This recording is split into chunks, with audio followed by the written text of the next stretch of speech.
AP deputy CM Pawan Kalyan ఇవాళ ఢిల్లీకి వెళ్లనున్నారు. సాయంత్రం ఆయన ఢిల్లీకి పయనమవనున్నారు.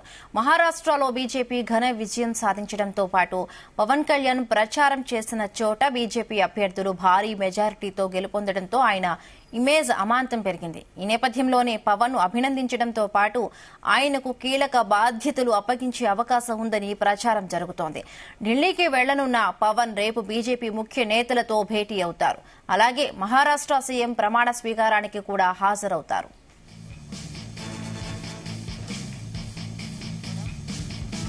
ఇదే అంశానికి సంబంధించి మరిన్ని పూర్తి అప్డేట్స్ మా ప్రతినిధి శ్రీచరణ్ అందిస్తారు. శ్రీచరణ్. హిమబిందు ప్రధానమంత్రి నరేంద్ర మోదీ వర్ణించినట్టు తుఫాన్ పవన్ కళ్యాణ్ ఈ రోజు ఢిల్లీ వెళ్లనున్నారు. ఇప్పటికే మహారాష్ట్రలో మహాయుతి ఘన విజయంలో 11 నియోజకవర్గాల్లో 11 అసెంబ్లీ స్థానాల్లో కూడా పవన్ కళ్యాణ్ ప్రచారం చేసిన చోట కూడా విజయం సాధించిందని కూడా అఫీషియల్ గా కూడా జనసేన పార్టీ కూడా ప్రకటించిన విషయం తెలిసిందే. మహారాష్ట్ర ప్రజలు అభివృద్ధి, నిజాయితీ, బాలా సాహెబ్ ఠాక్రే సిద్ధాంతం, సనాతన ధర్మము, విభజనపై ఐక్యత, వికసిత్ భారత్, అలాగే వికసిత్ మహారాష్ట్ర నిర్మాణానికి ఒక దృక్పథాన్ని ఎంచుకున్నారని, సత్యం, శౌర్యం, న్యాయానికి ప్రతీకగా నిలిచిన ఛత్రపతి శివాజీ మహారాజ్ భూమి మరోసారి ప్రగతి పథాన్ని ఎంచుకుందంటూ కూడా పవన్ కళ్యాణ్ హర్షం వ్యక్తం చేసిన విషయం తెలిసిందే. అలాగే కొత్త మహారాష్ట్ర ప్రభుత్వం $1 ట్రిలియన్ ఆర్థిక వ్యవస్థ ప్రతిష్టాత్మక లక్ష్యాన్ని సాధించడానికి పనిచేస్తున్నారని, తాను విశ్వసిస్తున్నానని కూడా పవన్ కళ్యాణ్ ప్రకటించారు. తద్వారా $5 ట్రిలియన్ ఆర్థిక వ్యవస్థగా మారాలనే భారత్ దేశ దృష్టికి గణనీయంగా దోహదపడుతుందంటూ కూడా ఆయన ప్రస్తావించారు. ఎక్స్ వేదికగా మహాయుతి అభ్యర్థులకు మద్దతుగా మహారాష్ట్ర ఎన్నికల ప్రచారంలో పాల్గొనడం తనకు ఎంతో విశేషమన్నారు. ప్రచారం సందర్భంగా మహారాష్ట్ర ప్రజలు తనపై అపారమైన ప్రేమ, నమ్మకాన్ని చూపెట్టారంటూ కూడా పవన్ కళ్యాణ్ ప్రస్తావించారు. ప్రజల అభివృద్ధి, సంక్షేమం కోసం మహారాష్ట్ర, ఆంధ్రప్రదేశ్ మధ్య పరస్పర సహకారాన్ని కొనసాగించాలని తాను ఎదురు చూస్తున్నానని కూడా ఆయన ప్రస్తావించారు. దాదాపు 10 అసెంబ్లీ, ఒక ఉప ఎన్నిక స్థానాల్లో మహాయుతి నేతలు విజయం సాధించడము, అలాగే మహారాష్ట్ర అసెంబ్లీ ఎన్నికల్లో మహాయుతి కూటమి కూడా ఘన విజయం సాధించిన విషయం తెలిసిందే. అయితే ఈ ఎన్నికల్లో, మొన్న జరిగిన ఎన్నికల్లో జనసేన అధినేత పవన్ కళ్యాణ్ పలు నియోజకవర్గాల్లో బీజేపీ అభ్యర్థులకు మద్దతుగా ప్రచారం చేసిన విషయం తెలిసిందే. అయితే పవన్ కళ్యాణ్ ప్రచారం చేసి రోడ్ షో నిర్వహించిన అసెంబ్లీ స్థానాల్లో లాతూర్ సిటీ స్థానం మినహా అన్నింటా మహాయుతి కూటమి అభ్యర్థులు విజయం సాధించారు. పవన్ కళ్యాణ్ మహారాష్ట్రలో 2 రోజుల పాటు 11 అసెంబ్లీ స్థానాల్లో, ఉప ఎన్నిక జరిగిన నాందేడ్ పార్లమెంట్ స్థానాల్లో అభ్యర్థులకు మద్దతుగా ప్రచారం చేశారు. అయితే 10 అసెంబ్లీ స్థానాలు, అలాగే నాందేడ్ లోక్సభ స్థానంలో మహాయుతి కూటమి అభ్యర్థులు కూడా విజయం సాధించారు.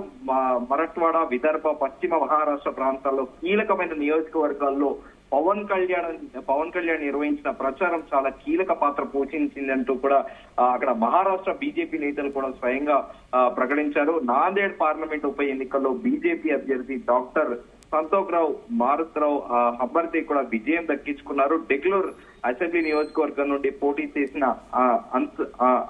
అంతపుకార్ జితేష్ రావు సాహెబ్, అలాగే భోకర్ నుండి జయశ్రీ, అశోక్ రావు చౌహాన్, షోలాపూర్ సెంట్రల్ నుంచి దేవేంద్ర రాజేష్ కోటే, అలాగే షోలాపూర్ నార్త్ నుంచి దేశ్ముఖ్ విజయ్ సిద్ధరామప్ప, షోలాపూర్ సౌత్ నుంచి దేశ్ముఖ్ సురేష్ చంద్ర, అలాగే బల్లాపూర్ నుంచి ముగటి వార్ సుధీర్ సచ్చిదానంద, ఇలా వీరందరూ కంటెస్ట్ చేసిన చోట తరపున పవన్ కళ్యాణ్ బహిరంగ సభల్లో, రోడ్ షోల్లో కూడా పాల్గొన్నారు. మహారాష్ట్రకి ఖచ్చితంగా ఈ 11 అసెంబ్లీ స్థానాలు ఏవైతే ఉన్నాయో వాటన్నిటిలో కూడా పవన్ కళ్యాణ్ ప్రచారము చాలా కీలకము, కలిసొచ్చిందంటూ కూడా మరాఠా ప్రజలు కూడా తెలుపుతున్నారు.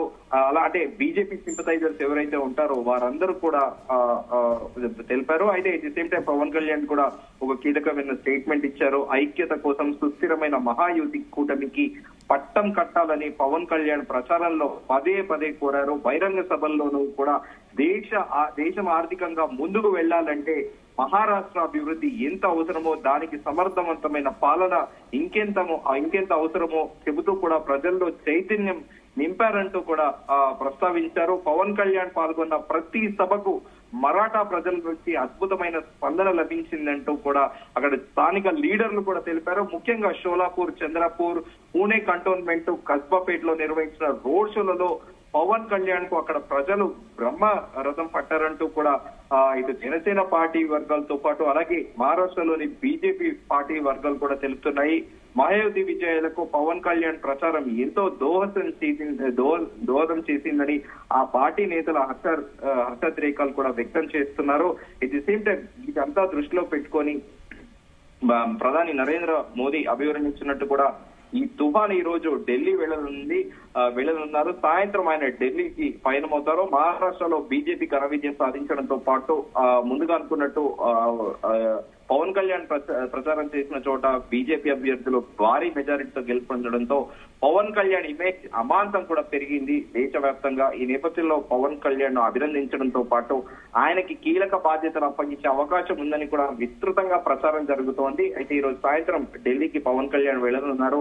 అలాగే బీజేపీ ముఖ్య నేతలతోని కూడా భేటీ అవుతారనేది కూడా ప్రస్తుతం చర్చ నడుస్తోంది. అలాగే మహారాష్ట్ర సీఎం ప్రమాణ స్వీకారోత్సవానికి కూడా హాజరవుతారనేది కూడా ఉంది. మరి సాయంత్రం కల్లా ఒక క్లారిటీ వచ్చే అవకాశం ఉంది. అట్ ది సేమ్ టైం ఈ రోజు సాయంత్రం కల్లా కూడా మహారాష్ట్ర ముఖ్యమంత్రి ఎవరనేది కూడా ఒక క్లారిటీ వచ్చే అవకాశం ఉంది. మొత్తానికి పవన్ కళ్యాణ్ ఇమేజ్ అనేది ఇప్పుడు దేశవ్యాప్తంగా కూడా ఒక చాలా పాపులర్ అంటే నేషనల్ పాలిటీషియన్, జాతీయ రాజకీయ నాయకుడిగా కూడా ఆయననే అభివర్ణిస్తున్నారు.